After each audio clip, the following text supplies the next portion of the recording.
하나님께서 오늘 우리에게 주시는 말씀은 에스라서 말씀이에요. 자, 에스라 1장 1절부터 4절까지 말씀.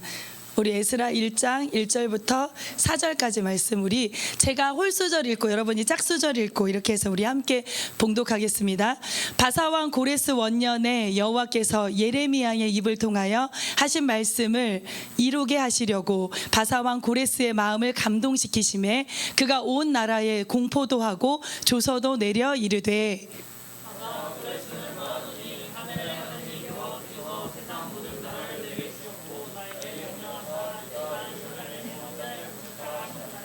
이스라엘의 하나님은 참신이시라. 너희 중에 그 백성된 자는 다 유다 예루살렘으로 올라가서 이스라엘의 하나님 여호와의 성전을 건축하라. 그는 예루살렘에 계신 하나님이시라.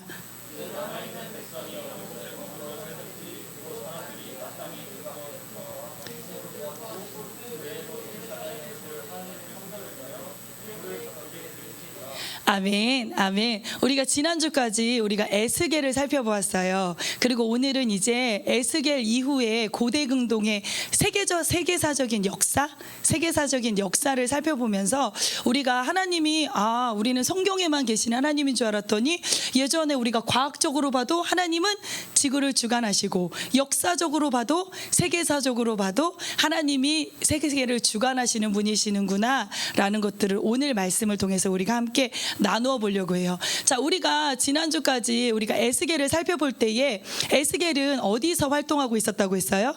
바벨론의 그발강가. 그래서 우리가 서 있는 곳이 어디냐면 여러분이 지금 바벨론의 그발강가에 서 있다고 생각하시면 돼요. 자, 이 바벨론의 그발강가에서 에스겔은 알고 있는 얘기가 있어요. 무슨 얘기가 있냐면 70년이 지나면, 우리가 지금은 포로로 있지만 70년만 딱 버티면 70년 후에는 다시 예루살렘으로 돌아간다. 우리 고향 예루살렘으로 돌아간다라는 것을 지금 모든 유다인들은 마음에 알고 있어. 어떻게 알고 있냐면 예레미야, 오늘 말씀에 보면 1장 1절에 예레미야의 입을 통해 하신 말씀을 이루게 하시려고 라고 말씀하셨잖아요.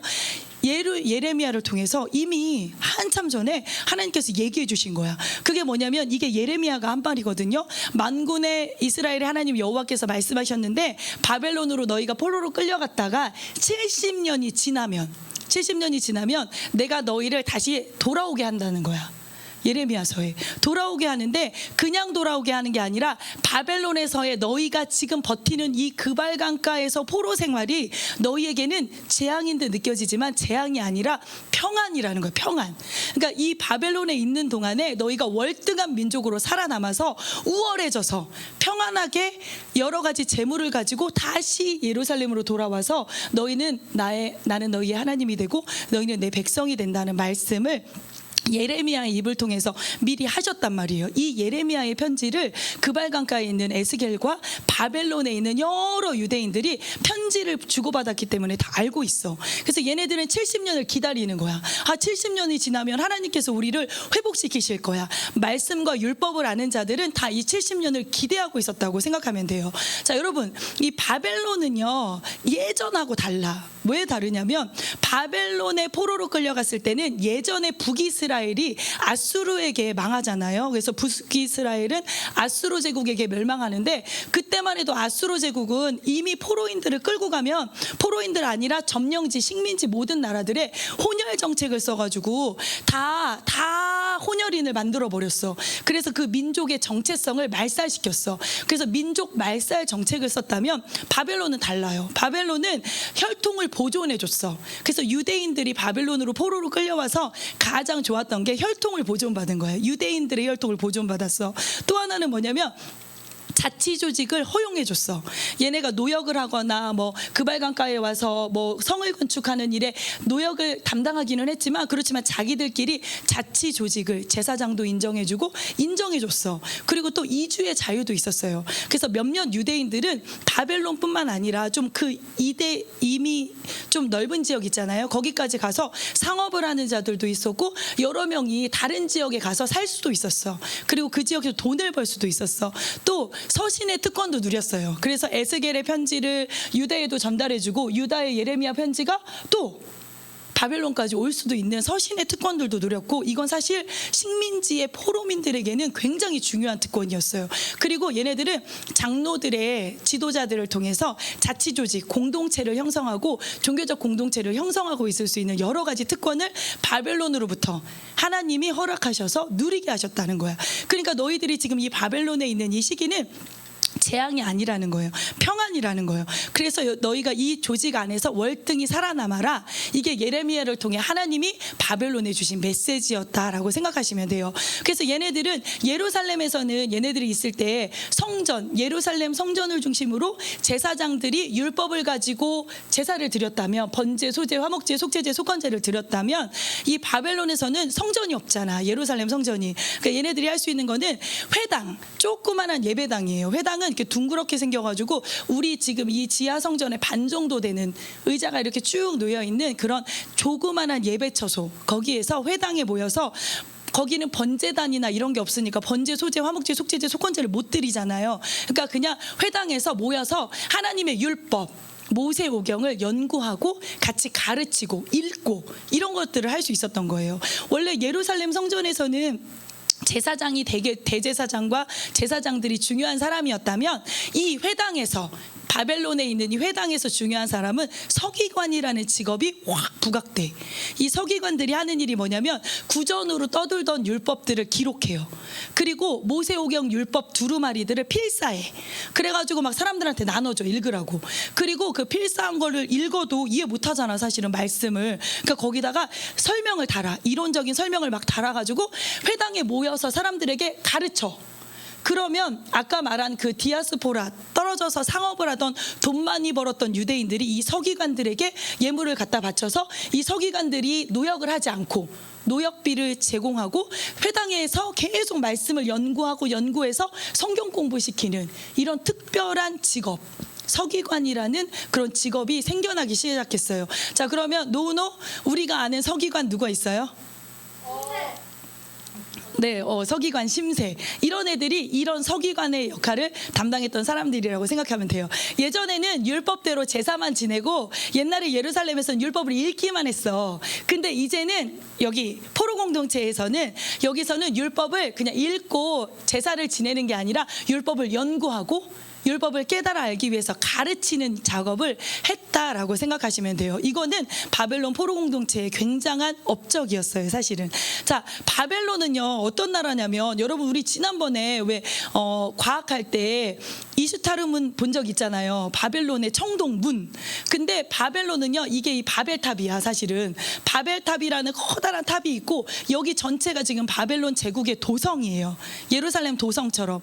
근데 이 도성을 싸고 있는 성벽의 두께가 발견됐는데 2m야. 두께가 2m. 그러니까 두께가 너무 두꺼워서 아무리 공성태 같은 거 있잖아요, 쇠구슬을 막 쏴도 벽이 무너지지가 않아. 높고 넓은 겹겹이 쌓인 성벽을 가지고 있었고, 저 이시타르 문 같은 저런 특별한 청동문이 200개가 넘게 갖고 있었대요. 그러니까 바벨론 제국은 엄청난 제국이었어요. 이 제국은 하나님께서 이 바벨론 제국이 유대인들을 보호하기에 안전하다 싶으니까 사실은 바벨론을 들어서 이스라엘을, 예루살렘을 망하게 하셨다라고 생각해도 돼요.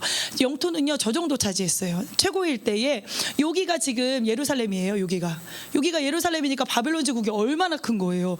유프라테스 강과 티그리스 강, 그발강가 너머까지 쫙 다 바벨론의 영토였다라고 생각하시면 돼요. 자, 그럼 우리는 오늘 이 바벨론의 왕들, 성경에는 나와 있지만 우리는 잘 모르는 왕들을 한번 역사적으로 한번 살펴볼게요. 바벨론의 첫 번째 왕은 그렇게 제국을 아까처럼 키우지 못했어. 바벨론의 첫 번째 왕 나보폴라시스가 왕이었을 땐 나라는 찌끔했어. 그러니까 별로 중요하지 않은데, 두 번째 왕이 우리가 잘 아는 그 4살짜리 왕이에요. 느부갓네살 왕. 이 느부갓네살 왕이 바벨론의 왕이 된 다음에, 느부갓네살은 43년이나 통치해요. 최고 통치지. 그리고 이 43년 동안 통치하면서 아까 말한 것처럼 애굽도 막 공격하고 남유다를 꿀꺽 고대근동을 다 잡아먹을 만큼 굉장하게 바벨론 제국을 성장시켜요. 이 바벨론 전에 고대근동을 점령하고 있던 520년 동안이나 상아시아의 주인이었던 나라가 아수르 제국이에요. 아수르 제국은 상아시아의 주인으로 520년 동안 고대 근동의 주인 역할을 했어. 근데 이 아수르 제국을 무너뜨리고 바벨론이라는 나라가 느부갓네살의 업적에 따라 이 상아시아 전체의 주인이 되었다라고 생각하면 돼요. 그런데 이 바벨론의 느부갓네살이 43년 통치한 다음에 그의 아들 마르둑이, 우리 성경에는 에윌 모르닥이라고 나오거든요. 이 마르둑이 그 다음에 왕위를 이어가는데 이 마르둑은 오래 통치하지를 못해요. 오래 통치하지 못하고 이 마르둑은 메부에게 살해당해. 그래가지고 메부였던 네리글렛살이 마르둑을 죽이고 네 번째 왕이 되죠.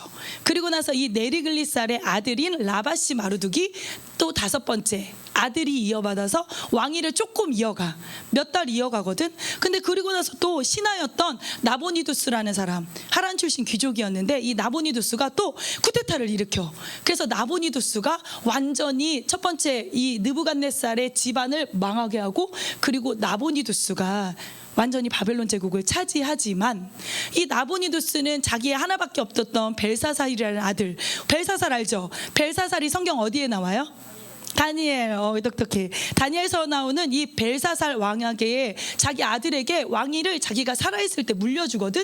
근데 이 벨사살 왕은 우리가 다니엘서에서 봤듯이 부어라 마셔라 막 이런 왕이야. 벨사살이 어떤 나쁜 짓을 했어요? 성전에서 뺏어왔던 성전의 그릇들, 금그릇, 은그릇, 성소에서 쓰는 그런 그릇들에게다 술을 부어라 마셔라 해가지고 하나님의 징계를 샀잖아. 그래서 여러분 아는 것처럼 벨사살 왕에게 하나님이 나타나셔서 벽에다 글씨 쓰잖아요. 메네 데겔 우바르신, 야 내가 너 벨사살 70년 다 차가서 내가 너를 통해서 사실은 예루살렘으로 이스라엘 사람들을 귀환시킬 수도 있지만 네가 아무리 생각해도 모자라, 많이 모자라고 모자라서 내가 너를 통해서 귀환할 수 없을 것 같아서 너는 내일 죽을 거야, 너는 곧 죽을 거야, 이렇게 말씀하신 왕, 벽에다가 손가락이 글씨 쓴 게 이 벨사살 왕이거든요. 그래서 나보니두스는 쿠데타를 통해서 바벨론 제국을 차지했지만 아들이 모자랐어. 그래서 벨사살이 왕위에 있을 동안에도 나보니두스랑 아버지랑 같이 섭정을 했지만 그래도 그 나라는 오래가지 못하고 손가락이 나와서 징계했듯이 망하게 되죠. 누구한테 망하냐면 539년 페르시아의 고레스 왕에게 무너지게 돼요. 오늘 우리 본문에서 읽었던 그 고레스예요. 고레스. 자, 그럼 우리가 페르시아 제국을 한번 보면요, 바벨론 다음에 일어났던 이 페르시아 제국은 바벨론보다 훨씬 커. 아까 바벨론은 여기까지였잖아. 그럼 페르시아는 여기 유럽까지 다 먹을 정도로, 애굽과 유럽과 여기 이쪽 인도와 이쪽 중국까지 다 먹을 정도의 제국을 누렸던 페르시아 대제국이라고 할 수 있어요. 이 페르시아 대제국의 첫 번째 왕이 우리가 아는 것처럼 그 고레스 왕이에요. 그런데 원래 페르시아가 이렇게 처음부터 컸냐? 그러진 않았어. 페르시아는요, 원래는 이 페르시아가 바벨론 제국이 있고 페르시아가 있을 때 페르시아는 요 바사라는 나라예요. 조금의 페르시아만 밑에 있는, 위에 있는 찌끄만 나라였어. 바사라는 나라였거든. 제국이 아니었어. 그런데 이 페르시아의 바사왕 고레스가 등극하면서 이 고레스가 여기 전체를 이제 다 먹게 되는 거예요. 다 먹게 되는 나라인데요, 이 지도에서 우리가 살펴봐야 될 나라가 요 메데라는 나라예요. 메데. 우리 앙메다 궁성 기억나죠? 자, 이 메데라는 제국은 그때 당시에 굉장히 부자 나라였어.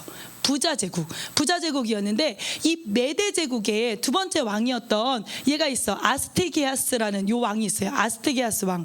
원래 성경에는 다리오라고도 나와 있는데 우리가 아는 그 다리오는 아니에요. 그냥 동명이인 다리오인데 이 아스테게아스라는 이 왕이 있었는데 이 왕이 원래는 메데 제국의 대단한 왕이야. 그래서 메데 제국이 지금 가장 돈이 많고 부유하고 부강한 제국을 이루고 있었어. 바사는 찌끄만 나라였어.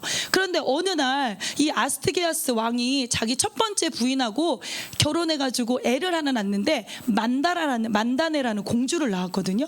그리고 또 공주를 하나 낳는데 그 공주 하나가 아미티스 공주야. 이 메데 제국의 두 공주는, 아미티스 공주는 느부갓네살 왕 있잖아요. 아까 걔 43년 통치한 걔의 부인이에요. 그래서 바벨론 제국을 이끌었고요. 그러니까 이 메데 제국은 얼마나 큰 나라야. 메데 제국에서 페르시아가 나오고 메데 제국에서 바벨론 제국이 나왔다라고 생각해도 과언이 아닌 나라거든. 그리고 또 하나의 공주가 이 만다네 공주인데, 이 만다네 공주는 되게 똑똑했어, 어렸을 때. 근데 어렸을 때 아버지가 아스티게아스가 꿈을 꿨는데 꿈속에서 이 만다네의 밑에서 물이 흘러나오는데 이 물이 자기가 살고 있는 이 메데 지역을 적신가 뿐만 아니라 바벨론과 바사와 이 중동 지역 전체로 흘러가는 꿈을 꾼 거야. 그래서 이 아스티게아스 아빠가 생각하니까 나에게는 딸 둘만 있는 게 아니라 아들도 있었거든. 그 아들에게 메데 제국을 물려줄 거였거든. 그런데 아들도 아니라 아들의 밑에서 물이 흘러나와서 다 점령한 다음에 자기 기분이 좋지만 딸에게서 물이 흘러나와서 여기를 다 점령하는 것 같은 그런 꿈을 꾸니까 기분이 너무 나빠. 그래서 술사를 불러서 야, 내 꿈을 해석해봐 이랬더니 역시나 만단의 공주가 낳는 아들이 이 전 세계를 지배하게 될 것이다 라는 술사들의 예언을 듣게 된 거야. 그러니까 이 아스티게아스가 너무 불안한 거야. 그때부터 불안해가지고 만다네를 어떡하지 하고 딸에 대해서 경계심을 가지고 있다가 딸이 크자마자 저기 바사에, 아까 우리 봤잖아, 요 바사, 여기 작은 나라의 시골 공무원인 캄비세스라는 공무원이야. 이 캄비세스라는 공무원에게 시집을 보내. 그냥 일찌감치 시골로 보내버린 거야. 만다네를 자기 딸인데 죽일 수도 없고 그렇지만 경계해야 되니까 아주 시골로 보내버렸다라고 생각하면 돼요. 그 보내놓고서는 자기는 마음 편하게 있었거든. 근데 한참 있다가 만다네가 임신을 했다네. 그러니까 불안하잖아, 아버지가. 그래서 아스티게아스 왕이 또 기도를 하다 잠을 자고 있는데 만다네 똑같은 꿈을 꾼 거야. 만다네가 낳은 자녀가 있는데 그 만다네 밑에서 물이 흘러나와서 또 제국을 적시는 꿈을 꾼 거야. 그러니까 이 아스티게아스가 불안한 거야, 그때부터. 그래가지고 자기 총리를 불러. 자기 총리를, 야, 만다네 공주네 집에 가봐. 거기 가가지고 만다네가 지금 몇 개월인지 보고 언제가 산 딸인지를 보고 와 하니까 총리가 가서 보니까 곧 애가 나온다는 거야. 그러니까 아스티게아스 왕이 그러면 총리한테 거기 가서 만다네를 도와주는 척 산파를 데리고 가서 있다가 만다네가 아들을 낳거든. 숨을 못 쉬게 해서 죽여라 하고 총리한테 시켜. 그러니까 총리가 산파를 데리고 갔지. 가서 공주님을 도와주러 왔다고 막 처음에 이렇게 하면서 딱 보니까 아들을 낳았어. 아들을 죽여야 되는데 차마 죽일 수가 없는 거야. 그런데 그때 그 동네에 시골이니까 어떤 여자가 시골 아낙네가 애를 하나 낳는데 아들을 낳았어. 근데 그 아들이 죽었네, 나오자마자. 그래서 그 총리는 그 죽은 아들과 만다네가 낳은 아들과 바꿔치기를 하는 거지. 그래서 만다네 공주님한테는 왕자님이 돌아가셨다고, 죽었다고 전하고 그 죽은 아들을 갖다 놓고 그 시골 아낙네한테는 만다네의 아들을 갖다 주고 키우라고 준 거야. 그러니까 이 시골 아낙네는 사실은 자기 아들이 존재가 뭔지 모르고 그냥 아들이 바꿔치기 했다는 것만 알려지고 키운 거지. 그 아들이 바로 누구겠어? 고레스야. 고레스 왕. 우리가 아까 성경에서 읽었던 그 포로의 귀환을 허락했던, 성전 짓는 것을 도와주었던 그 고레스, 페르시아 제국의 왕, 초대 왕 고레스 왕이 되는 거예요. 어쨌든 이 고레스 왕은 시골뜨기 아들로 컸어. 그런데 이 고레스가 장성하면서 비범함을 보이기 시작하는 거예요. 비범함을 보이기 시작하는데 그렇게 병정놀이, 군사놀이를 좋아하는 거야. 근데 항상 자기가 전략이 뛰어나니까 자기가 대장을 해. 대장을 하는데 전략이 뛰어나다 보니까 막 전술도 짜고 막 군법도 만들고 그래가지고 막 친구들을 세워놓고 막 병정놀이를 하는데 너무 탁월해. 근데 어느 날 이 고레스가 왕이 되어가지고, 고레스가 친구들하고 병정놀이를 하다가 누구 하나가 군법을 어긴 거야. 그래서 군법을 어긴 자는 어미 다스린다 하고 막 매질을 하거든. 곤장을 쳤어. 근데 하필이면 그 곤장을 맞은 애가 지금으로 말하면 국방부 장관 정도 되는 아들이야. 근데 고레스 시골뜨기가 막 매질을 하고 곤장을 친 거야.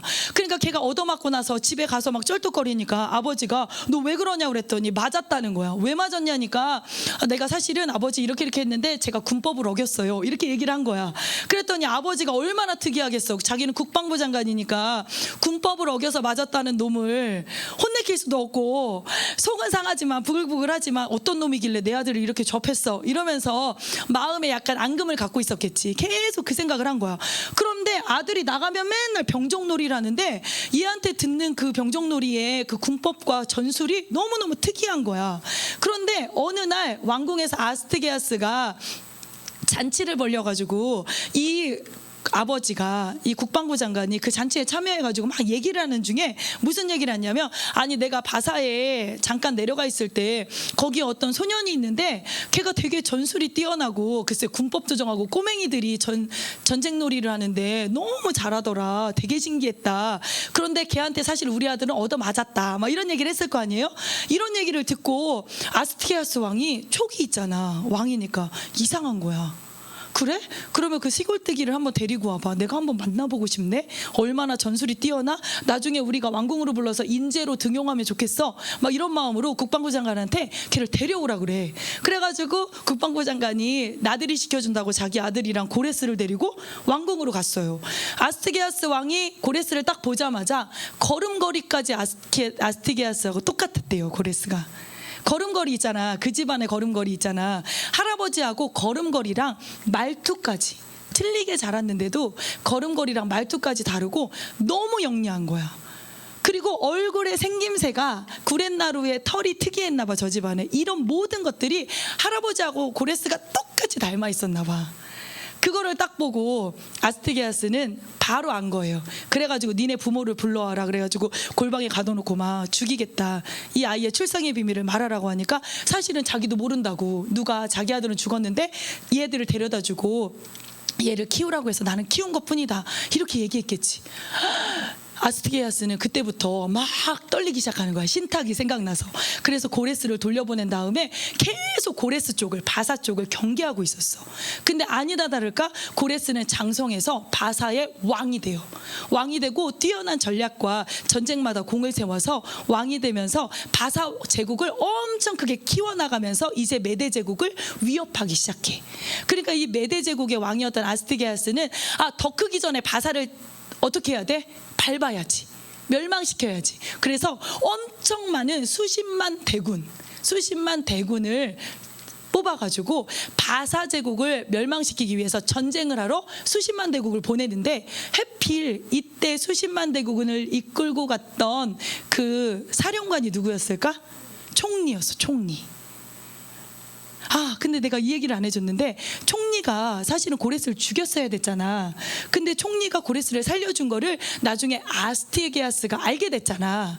그리고 나서 이 아스티게아스가 너무 화가 나가지고 총리의 아들을 데려다가 모든 사람이 보는 앞에서 비참하게 죽여. 그래서 총리는 그때 당시에는 불만을 표현하고 있지 못했지만 마음에 계속 자기 아들이 비참하게 죽은 거를 마음에 담고 있었던 거야. 그런데 해필 그걸 모르고 아스티게아스가 바사 제국을 점령하기 위해서 총리를 군사령관으로 보내서 수십만 대군을 보내네. 그러니까 이 총리가 수십만 대군을 이끌고 바사 제국을 점령하러 갔다가 바사 제국 딱 문 앞에서 딱 돌아서가지고 자기 군사들에게 얘기해. 야, 나는 사실 이 전체의 패권이 고레스에게 있다는 걸 난 인정한다. 그래서 나는 고레스에게 지금 투항하러 가는 것이 전쟁을 하러 가는 것이 아니다 라고, 나와 함께 투항하겠느냐 아니면 너희는 맞서 싸우겠느냐 라고 물어봐. 그랬더니 얘네들은 군사령관이 투항하겠다니까 자기들도 모두 투항하겠다고. 자기들이 봐도 바사 제국은 뜨는 별이고 우리는 지는 애. 그리고 아스티게아스는 자꾸만 폭정을 행하면서 나이 들면서 이상해져가. 총리의 아들을 죽일 때 너무 비참하게 죽인 거야. 그러니까 모두가 다 아스티게아스에게 돌아서서 바사 왕의 고레스에게 가서 충성을 맹세하지. 이거를 듣고 이 고레스는 얘네들 수십만 대군과 함께 힘을 합쳐서 메데를 바로 점령하러 가요. 그래서 메데 왕국을 가서 점령하고 메데를 꿀꺽 먹어. 그래서 페르시아 제국이 엄청 커져. 그리고 나서 좀 있다가 바로 이 여세를 몰아 어디로 쳐들어갔겠어요? 바벨론으로 쳐들어갔겠지. 그래서 이 바벨론 제국의 마지막 왕이었던 벨사살 왕은 이미 하늘에 벽에 손이 써지는 이 신탁을 보고 마음이 굳어 있었어. 내가 이제 곧 죽겠구나 라는 두려움이 있었거든. 그때 고레스가 대군을 이끌고 자기를 쳐들어왔다니까 그냥 전쟁도 해보지 못하고 문을 열어줬다라고 생각하면 돼요. 고레스가 바벨론 제국을 치러 갔을 때 두 명이 문을 열고 맞아줬다 라는 속설이 있어요. 그게 누구냐면 하나는 덜덜 떨고 있던 벨사살 왕이었고, 또 하나는 다니엘이죠. 바벨론의 소년으로 잡혀왔던 다니엘이 딱 서서 고레스 왕이시 어서 오소서 기다리고 있었다고, 나는 당신이 올 줄 알고 있었다 라고 하면서 기다리고 있었대. 그랬더니 고레스가 내가 올 줄 어떻게 알았냐 물어봤을 거 아니야. 그러니까 다니엘이 이사야서를 딱 보여주면서 나는 200년 전부터 우리 하나님 여호와께서 당신이 우리를 귀환시켜 줄 분이라는 것들을 이사야서에 기록해놨다. 예레미야보다 더 먼저 고레스라는 이름이 이사야서에 나와요. 200년 전 서신인데 그때로부터. 그런데 이 이사야서를 딱 보고 고레스가 깜짝 놀랐을 거 아니에요. 그래가지고 그때부터 다니엘이 신임을 얻어서, 사모님이 얘기했지, 에스겔은 그발강가에서 노역하고 다니엘은 어디서 사역했다 그랬어요? 왕궁에서. 이때부터 이 바벨론 제국이 무너질 때부터 다니엘은 고레스와 함께 왕궁에 가서 다니엘을 귀하게 여기고 다니엘을 높여주고, 다니엘이 나중에 페르시아에서도 높은 자리까지 오를 수 있었던 게 바로 이런 역사가 있다라고 생각하시면 돼요. 고레스 왕은요, 여러분, 세계사적으로도 굉장한 왕이야. 고레스 왕의 그런 여러 가지 유물들이 1870년대에 이라크에서 바벨론 제국과 페르시아 제국의 그런 유물들, 유적들을 막 발굴할 때에 발견됐거든. 많이 발견됐거든. 그 중에 대표적인 게 두 가지인데, 하나는 이 비석 같은 거예요. 근데 여기 보면 천사 같은, 이걸 찍어보면 사람이 있는데 신이야. 여기 막 불빛이 있고 천사 날개 같은 4개가 이렇게 옹호하고 있어. 왕이지만 신적인 존재였다. 그러면서 이 위에 보면 3가지 언어, 자기가 대제국을 다스렸으니까 언어가 3가지를 다 써서 이 3개 언어로 나는 페르시아 제국의 고레스 왕이다 라고 이렇게 3개의 언어로 써져 있어요. 이렇게 고레스 왕이라고 하면서 고레스 왕의 취적이 뒤쪽에 막 기록되어 있다라고 생각하면 돼요. 그리고 또 하나는 이게 고레스의 실린더라는 점토 실린더인데, 점토 토판 이렇게 둥그런 실린더인데, 이 실린더에 보면 빼곡하게 고레스의 행적과 치적들이 막 기록되어 있어. 그래서 이 고레스 왕에 대한 것들은 유적들이 엄청 많아. 페르시아 대제국을 이끌었던 굉장한 왕이에요. 근데 여러분, 아까 제가 아수르 제국은 상아시아를 몇 년 동안 점령했다고 그랬어요? 520년. 근데 바벨론 제국은 그 제목이 못 돼서 달아보니 모지라서 70년밖에 안 됐잖아요. 70년 만에 바벨론 제국은 문을 내리거든요. 그런데 이 바벨론 제국을 무너뜨리고 페르시아 제국이 점령했을 때 이 페르시아 제국은 200년 정도밖에 가지 못해요. 이 페르시아 제국에서 고레스 말고 중요한 왕들은 누가 있냐면, 고레스랑 그 다음에 캄비세스 두 번째 왕은 사실은 되게 중요하진 않고요. 성경에 보면 다리오 왕, 우리가 아는 그 다리오예요. 성전이 사마리아인들 때문에 중단됐는데 다시 성전 건축할 것을 허락해주고 성전 건축하는 것을 도와줬던 다리오 왕, 중요한 그 왕. 그 다음에 그 다리오의 아들 에스더의 남편 아수에로, 그 다음에 이 아수에로의 아들 아닥사스다. 아닥사스다는 2차 포로기환과 3차 포로기환을 허락했던 왕. 요만큼이 되게 중요한 왕이고요. 그 다음 왕들부터 이제 나라가 쇠퇴해 가서 페르시아 제국도 한 200년 정도밖에 영원하지 못하고 200년 정도 지속됐다라고 생각하면 돼요. 우리가 아는 저 고레스 왕은 하나님께 뜻하심을 받아서 이스라엘의 포로 1차 귀환을 이끌었고, 가서 스룹바벨과 여러 예수아나 뭐 학계나 스가랴 얘네들을 통해서 예루살렘의 성전을 건축하게 허락해줬던 그 왕이었어요. 그리고 그 고레스 왕의 아들이었던 이 캄비세스라는 왕은 되게 다혈질이야. 성경에는 안 나와. 근데 이 캄비세스라는 왕에 대한 유명한 일화가 있어요. 뭐가 있냐면, 이 캄비세스가 아버지를 이어받아서 제국을 이어받았잖아. 그래가지고 나 이제 모든 걸 다 할 수 있어 이러면서 자기가 왕으로 있을 때 소식이 들리기를 이집트 공주가 되게 예쁘다는 거야. 그래가지고 캄비세스가 이집트 왕한테, 바로한테, 야, 니네 공주가 그렇게 예쁘다며 니네 공주를 나에게 시집 보내라고 한 거야. 근데 바로 왕이 자기 딸을 멀리까지 시집 보내기 싫고, 캄비세스가 다혈질이잖아. 오늘은 예뻐하지만 내일은 죽일 수도 있잖아. 그러니까 싫은 거야. 그래가지고 공주를 보내지 않고 시집을 하녀를 보낸 거야. 공주라고 하고. 이거 우리가 많이 읽었잖아요, 그죠? 책에서. 그게 이 이야기야. 그래서 이집트 하녀가 공주인 척하고 캄비세스에게 시집을 갔어요. 그런데 이걸 캄비세스가 눈치채고 알게 된 거야. 알게 되고 너무 화가 나가지고 캄비세스가 대군을 이끌고 이집트를 망하게 하려고 이집트로 온 거야. 근데 이집트에 갔는데 이 이집트에 막 전쟁을 하던 중에 캄비세스가 흥분을 한 거야. 그래가지고 세계사 책에 보면은 캄비세스가 자기 칼을 딱 뽑아가지고 막 전쟁을 하다가 칼을 칼집에 도로 꽂아야 되잖아. 근데 칼집에 꽂다가 자기 허벅지를 찔렀네. 그래가지고 파상풍으로 죽어요. 진짜야. 그래가지고 세계사 문헌에 보면 파상풍으로 부어오르기 시작하더니 이집트에서 얼마 만에 전사를 한 거야. 그랬는데 자기가 죽고 나서 이집트에 대군이 있잖아. 그리고 페르시아는 지금 텅텅 비어 있잖아. 그러니까 페르시아에 폭동이 일어난 거야. 난리가 난 거야. 그래가지고 막 여기 수십만 대군이 이집트랑 전쟁을 하다 말고 왕은 죽었고 폭동은 일어났고 어떻게 다시 꾸려서 자기 나라로 돌아가야지. 그래서 돌아가는데 이때 캄비세스에게 7명의 신하가 있었어. 7명의 신하가 있었는데 그 7명의 신하들이 왕이 죽었으니까 시신을 수습해가지고 전쟁을 마무리하고 자기 나라로 돌아가서 페르시아의 폭동을 월등하게 잘 다 마무리를 해. 그리고 다 폭동을 다 잠재우고 나서 고민에 빠진 거야. 왕이 후사가 없이 죽었잖아. 그럼 이제 페르시아의 왕은 누가 될 것인가? 7명의 신하들이 얘기할 때 우리 7명의 신하 중에 한 명이 왕을 하자. 그래, 좋다. 근데 그 중에 4명이 나는 왕감은 아닌 것 같아. 난 안 할래. 이러고 빠져. 그럼 한 3명 정도가 남았잖아요. 이 3명이 그럼 누가 왕을 할래? 이렇게 하다가 그러면 우리 내일 아침에 각자의 말을 타고 달리자. 무조건 달리다가 말이 갑자기 앞발을 들고 힝 이렇게 하면 그 사람을 왕으로 하자.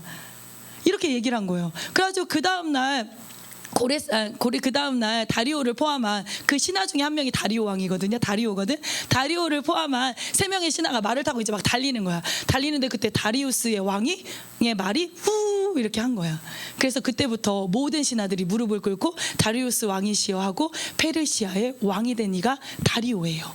근데 여러분, 자기는 고레스의 친자가 아니잖아. 적통이 아니잖아. 그러니까 다리오 왕은 자기가 왕이 되고 나서 항상 자기가 적자가 아님에 대해서 약간 컴플렉스가 있었어. 그래서 다리오는 그 컴플렉스를 극복하기 위해 엄청난 업적을 남겨야만 했어. 나는 고레스 제국의 적통이 아니니까 이 업적을 남기기 위해서 얼마나 많은 일들을 하냐면, 이때 당시에 우리가 아는 성경에도 되게 좋은 일을 하잖아. 다리오가 중단돼 있던 성전 건축을 적극적으로 도와줘. 막 통행세랑 세금이랑 이런 것도 받지 않고 막 적극적으로 성전이 완공될 수 있도록 도와준 왕이 다리오 왕이에요. 그래서 이 다리오 왕 몇 년에 스룹바벨 성전이 완공되죠? 6년에 서르바벨 성전을 완공시킨 도움을 주었던 왕이 이 다리오 왕이고요. 이 다리오 왕은 이때부터 이제 전쟁에 꽂혀가지고 유럽을 먹어야겠다. 그래서 이 다리오 왕은 끊임없이 그리스를 쳐들어가. 그래서 그리스와 아테네 거기 있잖아요. 스파르타 얘네들하고 계속 전쟁을 했던 왕이 이 다리오 왕이다라고 생각하면 돼요. 이 다리오 왕이 전쟁을 하면서 했던 전쟁 중에 여러분이 아는 전쟁이 마라톤 전쟁이에요. 이 마라톤 전쟁인데, 이 마라톤 전쟁은 다리오가 수십만 대군을 이끌고 그리스 아테네랑 전쟁을 했어. 근데 이 전쟁을 하는데 누가 봐도 페르시아가 이기는 싸움이었거든. 그런데 페르시아가 이기는 싸움에서 페르시아가 져. 그러니까 그리스 입장에선 이게 얼마나 기분이 좋았겠어. 그러니까 페르시아가 진 게 너무너무 신기하고 그리스가 이긴 게 너무 좋아서 이 전쟁터에서 그리스 아테네까지 그 그리스 병사가 이 소식을 알리기 위해서 달려가지고 42.59 이거 있잖아. 달려가가지고 우리 그리스가 페르시아를 무너뜨렸어요 라고 하면서 승전보를 울렸던 그 전투 이름이, 그래서 저 전투가 마라톤이고, 우리가 올림픽에서 마지막 뛰는 게 마라톤이잖아요. 저 전쟁을 기념하는, 저 전쟁의 승리, 이길 수 없는 전쟁을 기념하는 그 전투가 그게 마라톤이고 마라톤 전투거든. 어쨌든 이 마라톤 전투는 페르시아에게는 치욕이에요. 그래가지고 페르시아가 지금의 이란이잖아. 이라크도 물론 있지만 이란이잖아요. 그래서 이란은 올림픽에서 마라톤에 참여를 안 해요. 그게 너무 기분 나빠가지고 최근도 안 할걸 아마. 그래서 자기네는 마라톤에는 참여하지 않겠다. 그래서 선수를 올림픽에 보내지 않는, 그 정도로 이렇게 뼈가 사무치는 전투가 저 마라톤 전투고, 세계사적으로도 굉장히 큰 전투예요. 어쨌든 이 다리오 왕이 이 마라톤 전투에서 패한 다음에 그때부터 상처가 너무 많아. 그래서 시름시름 앓다가 죽어. 그러면서 자기 아들 아하수에로 있잖아요. 자기 아들 아하수에로, 이 아하수에로의 아내가 에스더, 자기 아들 아하수에로에게 아들아, 아버지는 못했지만 너는 제발 저 유럽을 먹어다오. 저 그리스에 대한 아버지의 한을 풀어다오. 이래가지고 아들은 아하수에로는 왕이 되자마자 부담감을 가지고 아버지의 그런 것을 설욕하기 위해서 계속해서 그리스로 전쟁을 걸어요. 그래서 펠로폰네스 전쟁, 여러 가지 전쟁을 거는데 그 전쟁에서 번번이 패해요. 번번이 패하면서 완전히 이 아들 아하수에로가 우리가 영화 300에서 나오는 크세르크세스 저 왕이라고 목사님 말씀해 주셨잖아요. 그런데 이 그리스와의 전쟁에서 페르시아는 번번이 져. 그리고 나서 그때부터 이 페르시아가 점점 쇠퇴의 길을 걸어갔다라고 생각하면 돼요. 어쨌든 우리는 이 페르시아의 왕을 빼고는 성경을 논할 수가 없어. 역사서를 다 마칠 수가 없어. 그렇기 때문에 바벨론의 왕, 페르시아의 왕, 이 정도는 기본적으로 알고 있어야지. 성경을 읽을 때 이 왕 알아, 다리오 알아, 고레스 알아, 아닥사스다 알아, 아하수에로 알아, 이 정도는 말할 수 있어야 돼요. 어쨌든 오늘 본문으로 돌아가면 바사왕 고레스 때 하나님께서 포로로 있던, 바벨론에 포로로 끌려와서 고레스에게도 여전히 포로로 있던 얘네들을 돌아가게 해줬어. 돌아가게 하면서 여러 가지 지원을 해주고 가서 성전을 건축하라고 해줬지. 그래서 포로로 끌려올 때 1차, 2차, 3차에 걸쳐 끌려왔잖아요. 그래서 포로에서 귀환할 때 고레스가 보내줄 때도 1차, 2차, 3차에 걸쳐 3번에 걸쳐 귀환을 하게 되는 거예요. 3번에 걸쳐 귀환하는데, 귀환할 때 잘 보면 1차 포로 때는 저만큼이 가고 2차 포로 때 저만큼이 가고 3차 포로 때 42,360명이 가는데, 이거는 포로로 끌려온 사람들에 비하면 5%밖에 안 돼. 사실은 많은 사람이 귀환하진 않았어요. 왜냐하면 사실은 에스라를 통해서 고레스 왕이, 아닥사스다 왕이 조서를 통해서 야, 예루살렘으로 돌아가고 싶은 사람은 누구나 다 데려가도 돼 라고 허락을 해줬거든. 그래서 많이 돌아가도 됐는데, 포로로 끌려온 사람들이 이미 여기에서 디아스포라 유대인으로 너무 월등하게 자리 잡고 살아있었기 때문에 사실은 처음에 귀환, 1차, 2차, 3차 귀환한 사람들은 사실 많지 않았어요. 그런데 첫 번째 1차 포로로 귀환한 자들이 하나님의 성전, 수룹바벨 성전을 완공했고요. 에스라랑 함께 2차 포로 귀환한 자들이 와서 종교개혁, 회개운동, 말씀 회복의 운동을 일으킨 거고요. 3차 포로 귀환한 자들이 느헤미야와 함께 성벽을 완공하면서 8개의 성벽을 완공하면서 하나님의 나라를, 폐허가 된 이스라엘을 회복시켰다라고 생각하시면 돼요. 하나님은 70년간이나 폐허가 되어 있던 예루살렘을 70년 동안 회복시켜 놓으셨어. 많이. 예루살렘 성은 초토화되고 다시 건축되어 있는데 힘이 들었지만, 사실 하나님은 이 예루살렘 이외의 이스라엘 땅에 대한 땅의 회복, 그 다음에 에스라를 통한 사람의 회복, 그 다음에 느헤미야와 에스라를 통한 영적 회복, 예배의 회복을 이미 준비하고 계셨다라고 생각하면 돼요. 여러분, 이 사진이 뭐예요? 우리나라 6.25 전쟁 때 미군들이, 지금 잘 안 보이지, 미군들이 지금 전쟁하다가 널브러져 있는 장면이에요. 우리나라도 폐허로 초토화됐던 때가 있었어요. 여러분 기억나요? 탱크가 동대문 남대문 앞에 서울을 점령하고 막 여러 가지 전쟁으로 우리나라도 굉장히 어려웠어. 우리나라도 서울의 도심들이 저렇게 다 폐괴될 만큼 굉장히 어려운 시대를 겪었고요. 남아있는 것들이 하나도 없었어. 그래서 우리나라의 6.25 전쟁에 미국 사령관으로 왔던 사람이 메가더 장군이잖아요. 이 메가더 장군이 얘기했는데, 대한민국이 만약에 100년 안에 재건될 수 있다면 그거는 기적이다. 이렇게 말할 만큼 자기가 본 대한민국이 너무 많이 무너진 거야. 그때 당시만 해도 우리나라가 다 흙이랑 나무로 지어졌는데 다 불탔지 뭐. 다 무너져 내렸지 뭐. 그래서 대한민국이 재건하는 거 너무 힘들다 라고 말할 만큼, 그건 재건된다면 기적이다 하고 100년을 걸었던 게 메가더 장군이에요. 자기는 너무 처참함을 받거든. 살아있는 것들이 거의 없고 모든 건물이 다 무너졌었어, 우리나라도. 그런데 여러분 알잖아요. 우리나라가 몇 년 만에 재건됐어요? 우리나라는 1950년대 6.25 전쟁을 겪고, 아까 이 모습이 1950년대야. 근데 우리나라는 1988년에 38년 만에 서울 올림픽을 개최했어요. 그리고 우리나라는 2000년, 딱 50년 만에, 100년 안 걸려서 50년 만에 2000년부터는 도움을 받던 나라에서 도움을 주는 나라로 바뀌었어요. 도움을 받던 나라가 도움을 주는 나라가 되었다는 건 대단한 거예요. 왜냐하면 한 번 받아먹은 사람은 계속 받고 싶지 주는 나라가 될 수가 없어. 이게 원래 경제 원리예요. 그런데 우리나라는 100년이 아니라 50년 만에 원조 받던 나라에서 원조를 주는 나라가 되었던 거예요. 미국의 원조가 없이는 우리나라는 사실 힘들었어요. 그리고 처음에 우리나라 사람들이 먹을 수 있는 유일한 게 미국에서 저기 밀가루인데, 여기 뭐라고 써 있냐면 미국 국민들이 기증한 제분, 밀가루라고 써 있어요. 그래서 이거를 우리나라에 막 옥수수 가루랑 나눠줘서 그 배급으로, 왜냐하면 다 초토화됐는데 농사가 어딨어. 1950년대에 다 굶어 죽을 건데 미국에서 원조를 많이 보내줘서 그나마 사실 먹고 사는 게 맞거든요. 그리고 또 하나 있어요. 많은 선교사들이 복음을 들고 우리나라 땅으로 찾아왔어. 그래서 이 복음을 가지고, 이것이 여러분 세브란스 병원이에요. 세브란스 병원을 선교사들이 지어줬잖아요. 그래서 너무나 많은 사람들이 의료를 가르치고 여러 가지를 선교사들의 도움으로 의료와 교육과 여러 가지 경제적인 기술들, 이런 것들을 도움받아서 우리나라가 지금의 대한민국이 될 수 있었어요. 만약에 우리나라가 지금의 대한민국이 되는데 선교사들의 도움, 그들의 위에 계시는 하나님의 도움이 없었다면 우리는 폐허해서 절대로 30년 만에 50년 만에 일어날 수 없어요. 그렇기 때문에 여러분, 폐허가 된 곳에서 일어나는 곳은 하나님 한 분밖에 없어요. 할렐루야. 그러니까 여러분은 하나님을 떠나선 일어설 수 없구나, 하나님이 도우시지 않으면 폐허된 땅에서 살아날 수 없구나 라는 생각을 날마다 하고 있어야 돼요. 그래서 오늘 말씀의 결론인데요, 스가랴서 1장 2절부터 3절이에요. 스가랴는 누구냐면요, 1차 포로 귀환했던 자야. 스룹바벨과 함께 학계의 스가랴가 돌아와서, 스가랴가 얘네들에게 성전이 폐허가 되어 있는데 막 건축하다가 사마리아인들이 막 방해하니까 손 놓고 안 짓고 있어. 그러니까 스가랴가 와서, 얘들아, 폐허가 된 곳에서 조금 더 힘을 내. 하나님께서 너희에게 함께 하실 거야. 빨리 여호와께로 돌아가지 않으면, 하나님이 우리와 함께 하시지 않으면, 너희가 하나님 손을 붙잡지 않으면 너희는 여기서 예루살렘 성전을 완공할 수 없을 뿐만 아니라 일어설 수도 없어 라고 하면서 막 독려했던 자가 스가랴 선지자예요. 이 시대의 선지자지. 그리고 스가랴가 한 말이 오늘 우리가 찬양했던 여호와께 돌아가자.